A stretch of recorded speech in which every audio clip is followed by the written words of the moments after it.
Assalamualaikum warahmatullahi wabarakatuh. Sebelumnya, perkenalkan, kami dari kelompok 10 yang beranggotakan saya sendiri, Abidatin Soimah NIM 41, rekan saya Nafisa Alfi Siswantoni 42, dan Fatika Nurfidaus NIM 52. Di sini, kami akan menjelaskan tentang replikasi dan perbaikan DNA. Materi pertama akan saya sampaikan. Yang pertama yaitu replikasi DNA. Pengertiannya yaitu proses pengkopian rangkaian molekul bahan genetik DNA atau RNA sehingga dihasilkan molekul anakan yang sangat identik. Meskipun konsep dasar replikasi antara struktur bahan genetik yang satu dengan yang lainnya adalah serupa, namun diketahui ada banyak perbedaan dalam hal mekanisme rincinya. Sedangkan pengertian perbaikan DNA sendiri adalah kumpulan proses di mana sel mengidentifikasi dan memperbaiki kerusakan pada molekul DNA yang menyandingi genomnya.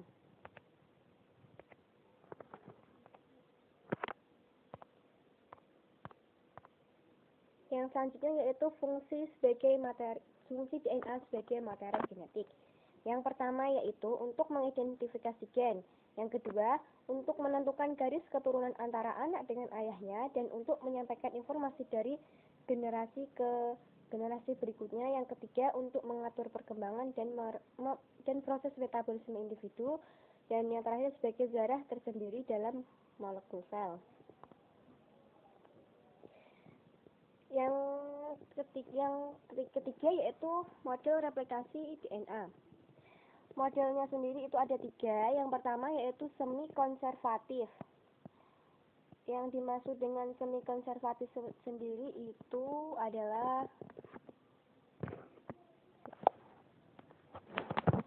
model replikasi DNA sendiri yang pertama yaitu semi konservatif. Maksudnya dia itu dikemukakan oleh Watson dan Crick, di mana setiap molekul untayan ganda DNA anakan terdiri atas satu untayan DNA induk dan satu untayan tunggal DNA hasil sintesis baru. Sedangkan yang kedua itu konservatif, maksudnya itu dia molekul DNA-nya itu tidak bergabung, sedangkan kedua DNA anakan terdiri atas molekul hasil sintesis baru.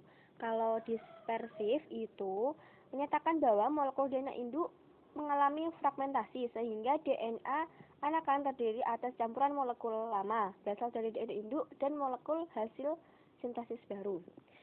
Baik, bisa dilihat dalam gambarnya itu kalau semi konservatif itu dia tuh menjadi ganda, tidak bergabung atau dia sendiri-sendiri. Karena dia itu kan tadi untayannya ganda. Jadi itu terdiri atas satu-satu untayan. Sedangkan kalau konservatif sendiri itu dia bergabung. Untayan ganda induk tetap bergabung, sedangkan kedua untayan DNA anak terdiri atas molekul hasil sintesis baru. Jadi dia itu bergabung dan dia menghasilkan sintesis baru. Dan yang terakhir itu dispersif, di mana dia itu terdiri atas campuran molekul. Jadi dia itu seperti itu, berbeda-beda atau bersambung-sambung seperti itu. Mungkin hanya itu yang bisa saya sampaikan. Selanjutnya materi akan dijelaskan oleh Mbak Alfi. Waktu dan tempat saya persilahkan. Wabillahi taufiq wal hidayah. Wassalamualaikum warahmatullahi wabarakatuh.